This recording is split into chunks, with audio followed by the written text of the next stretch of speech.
Welcome to comrade Telugu news channel కి స్వాగతం. ముందుగా హెడ్లైన్స్. మాకు హ్యాట్రిక్ ఖాయం, మోదీ ధీమా.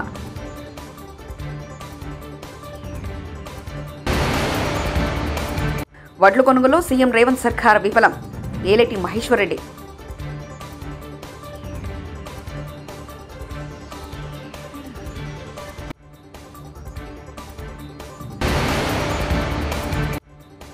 ఏపీలో పలువురు అధికారుల బదిలీలు.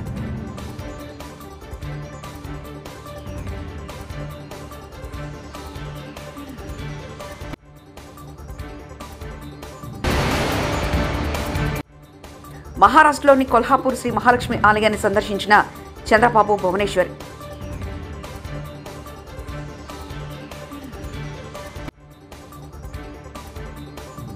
రాయబరేలీ ప్రజలు ప్రధానిని ఎన్నుకున్నారంటూ కాంగ్రెస్ నేత ఒకరు చెప్పడాన్ని ప్రధానమంత్రి నరేంద్ర మోదీ ఎద్దేవా చేశారు.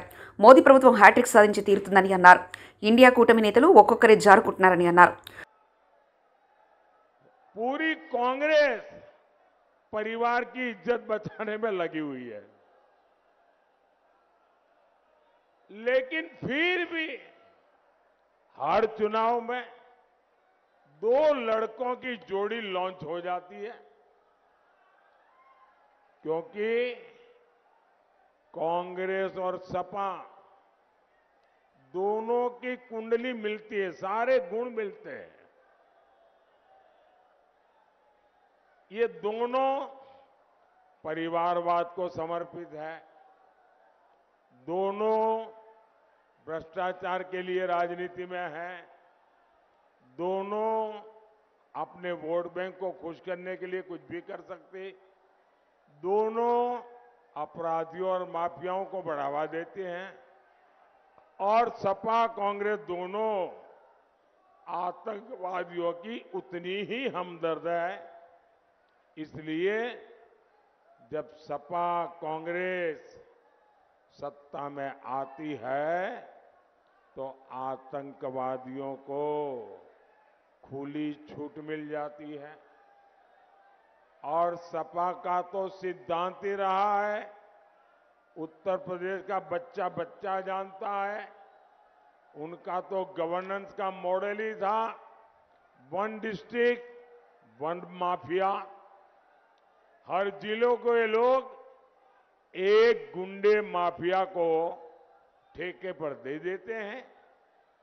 माफिया व्यापारियों से वसूली करते हैं, अपहरण उद्योग शुरू हो जाता है, फिरौती वसूली जाती है, हमारी बहन बेटियों का घर से निकलना मुश्किल हो जाता है.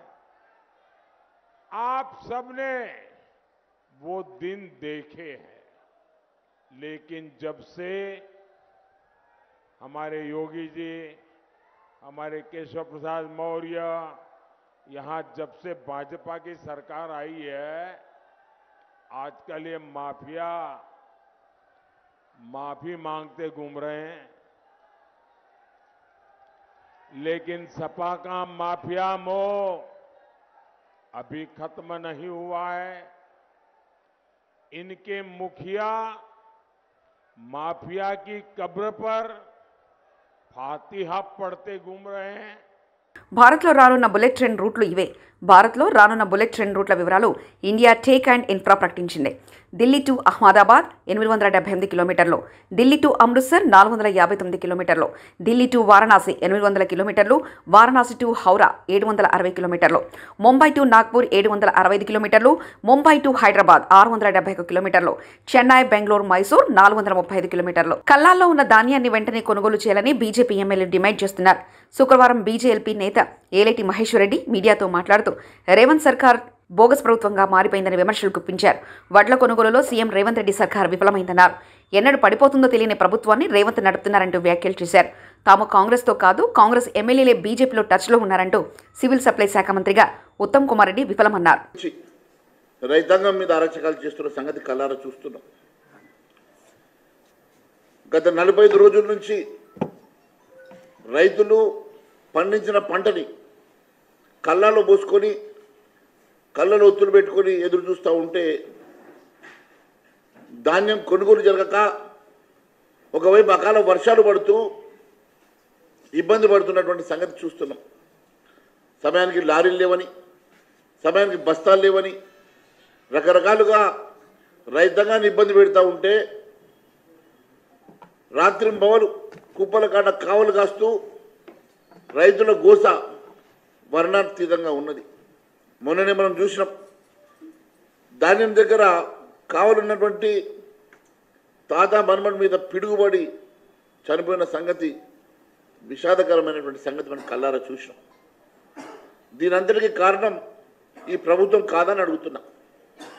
మరి ఎందుకు 45 రోజులు గడుస్తున్నా ఇప్పటికీ కళ్ళాల కాడ వడ్ల కుప్పలు పెద్ద ఎత్తున ఇంకా కొనుగోలు జరగక ఎందుకున్నాయి? దీనికి సమాధానం చెప్పాల్సిన అవసరం ఈ ప్రభుత్వం మీద ఉంది. ఇంత ఎండలు కాస్తున్నటువంటి సమయంలో తేమ ఉందని, తెప్ప ఉన్నదని రకరకాలుగా రైతాంగానికి అబద్ధం చెప్పి గత ప్రభుత్వం మోసం చేసినట్టుగానే ఈ ప్రభుత్వం కూడా 40 కిలోల బస్తాకి 3 కిలోలు 4 కిలోలు అధికంగా జోకుతా ఉన్నది. ఈ అంశం మీద అధికారులను, కలెక్టర్లను ఎన్నిసార్లు అడిగినా దాటవేసే ప్రయత్నం చేస్తూ ఉన్నారు. రైతాంగం గతంలో ఇదే మాదిరిగా మమ్మల్ని దోచుకున్నామని ఆ ప్రభుత్వానికి బుద్ధి చెప్తే ఈ ప్రభుత్వం వచ్చి మార్పు లేదు, ఇంకా కిలో పెంచిందని అంటున్నారు. గతంలో 42, 43 కిలోలు జోక్తే ఇప్పుడు 44 కిలోల వరకు జోకుతున్నారట. ఒకసారి కళ్ళంలో జోకిన తర్వాత మళ్ళీ రైస్ మిల్కి వెళ్తే రైస్ మిల్లోడు అక్కడ ఉన్నటువంటి లారీని అన్లోడ్ చేయకుండా మళ్ళీ దాంట్లోకి 2 కిలోలు 3 కిలోలు తగ్గిస్తున్నట్టుగా వీళ్ళకి వార్తలు వస్తున్నాయి. మరి తెలంగాణలో బీఆర్ఎస్ పార్టీ ఉండదంటూ కేంద్ర మంత్రి కిషన్ రెడ్డి ఇటీవల చేసిన వ్యాఖ్యలపై కాంగ్రెస్ నేత విజయశాంతి ఆసక్తికరంగా స్పందించారు. కిషన్ రెడ్డి అభిప్రాయం సమంజసం కాదని ఆమె అన్నారు. ఆత్మగౌరవం, పోరాటతత్వం దక్షిణాది రాష్ట్రాల సహజ లక్ష్యమని ఆమె వ్యాఖ్యానించారు. దక్షిణాది స్వీయ గౌరవ అస్తిత్వ సత్యాన్ని కాంగ్రెస్ అర్థం చేసుకున్నట్లు బీజేపీ అర్థం చేసుకోలేకపోయిందని రామరమ్మ విమర్శించారు. ఈ మేరకు కిషన్ రెడ్డి వ్యాఖ్యలపై ట్విట్టర్ ద్వారా విజయశాంతి స్పందించారు. ఏపీ సార్వత్రిక ఎన్నికలకు పోలింగ్ ముగిసిన తర్వాత రాష్ట్రంలో పలు ఘర్షణలు, అల్లర్లు నెలకొన్నాయి. దీంతో ఎన్నికల కమిషన్ చర్యలు చేపట్టింది. ఈ మేరకు పల్నాడు కలెక్టర్ పలు జిల్లాల ఎస్పీలపై చర్యలు చేపట్టింది. అందులో భాగంగా ఐఏఎస్, ఐపీఎస్ అధికారులపై బదిలీ పెట్టుబడింది. కేంద్ర ఎన్నికల కమిషన్ ఆదేశాల మేరకు పల్నాడు కలెక్టర్ శివశంకర్ను ఏపీ ప్రభుత్వం శుక్రవారం బదిలీ చేసింది. ఆయనను జేఏడీలో రిపోర్ట్ చేయాలని ప్రభుత్వం ఆదేశించింది. పల్నాడు జాయింట్ కలెక్టర్కు బాధ్యతలు అప్పగించాలని ఆదేశాలు జారీ చేసింది. పల్నాడు కలెక్టర్తో పాటు తిరుపతి ఎస్పీ కృష్ణకాంత్ పాటిల్ను బదిలీ చేస్తూ AP CS KS Jawahar Reddy ఉత్తర్వులు జారీ చేశారు. కృష్ణకాంత్ను డీజీపీ కార్యాలయంలో రిపోర్ట్ చేయాలని ఆదేశాలు జారీ చేశారు. మహారాష్ట్రలోని కొల్హాపూర్ శ్రీ మహాలక్ష్మి ఆలయాన్ని సందర్శించారు చంద్రబాబు నాయుడు, భువనేశ్వరి.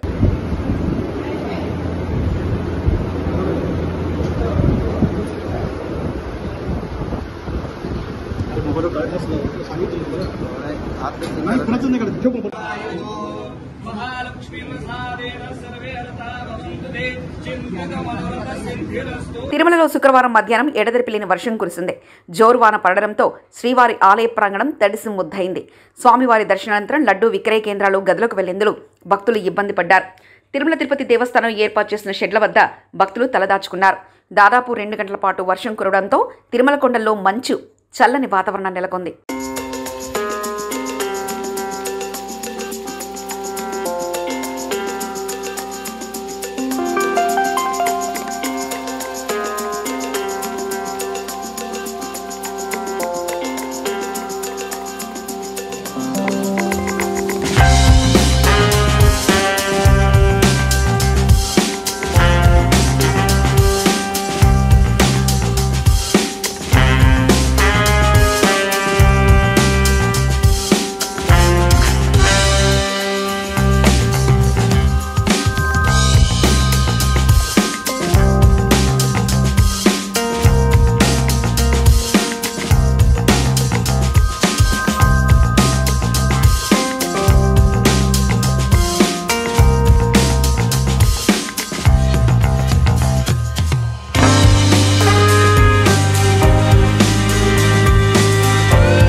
ఏపీలో ఇసుక అక్రమ తవ్వకాలపై సుప్రీంకోర్టు ఆగ్రహం వ్యక్తం చేసింది.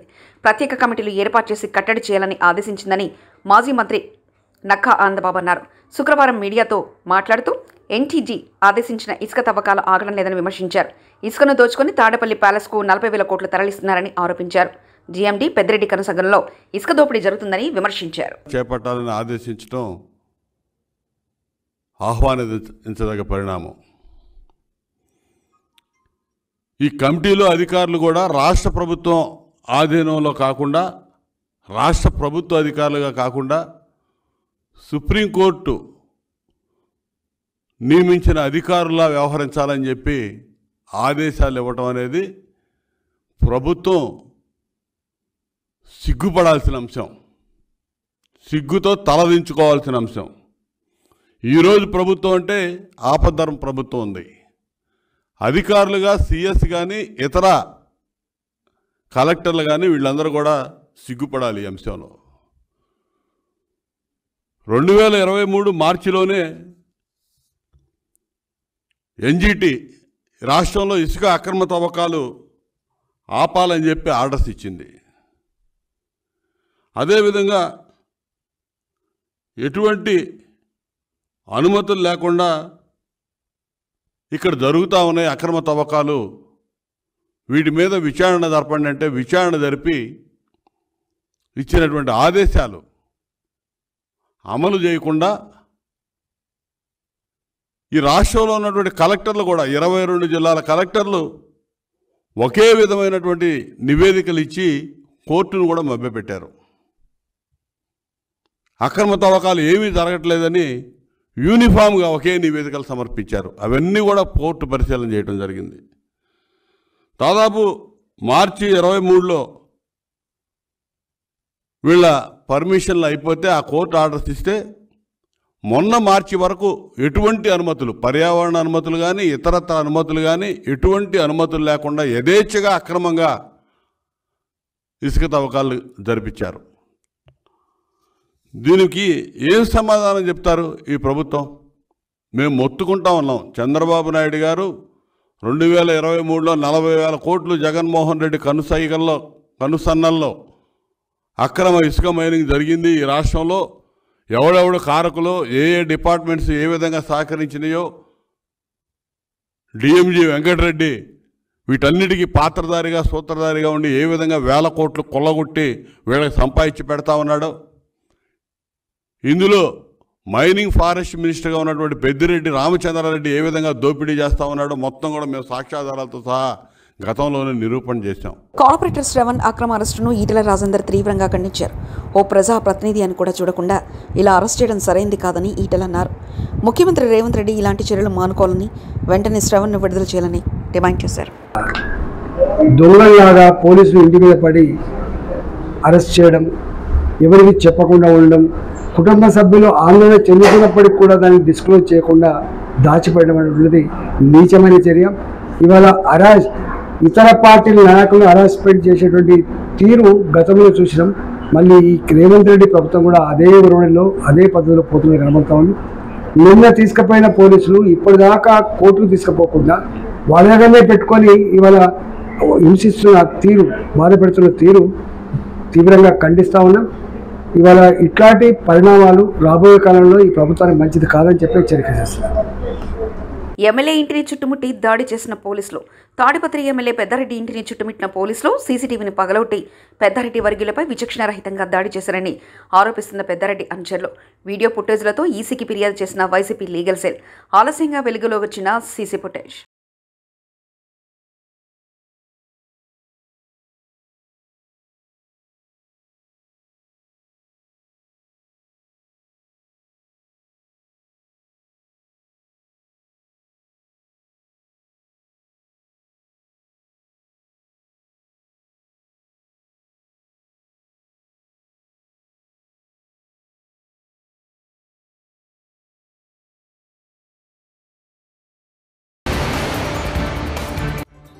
మాకు హ్యాట్రిక్ ఖాయం, మోదీ ధీమా.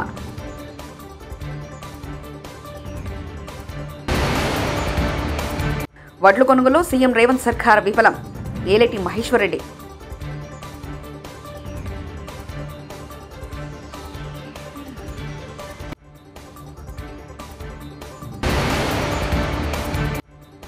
ఏపీలో పలువురు అధికారుల బదిలీలు.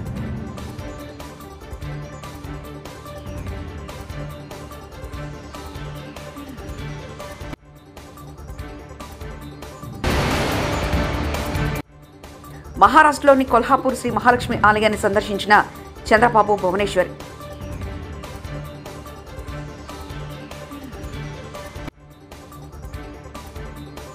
ఇవి బులెటిన్ విశేషాలు. చూస్తూనే ఉండండి కామ్రేడ్ తెలుగు న్యూస్ ఛానల్. ప్రతినిధి ఒంటేరు రమేష్ చంద్ర పరకాల.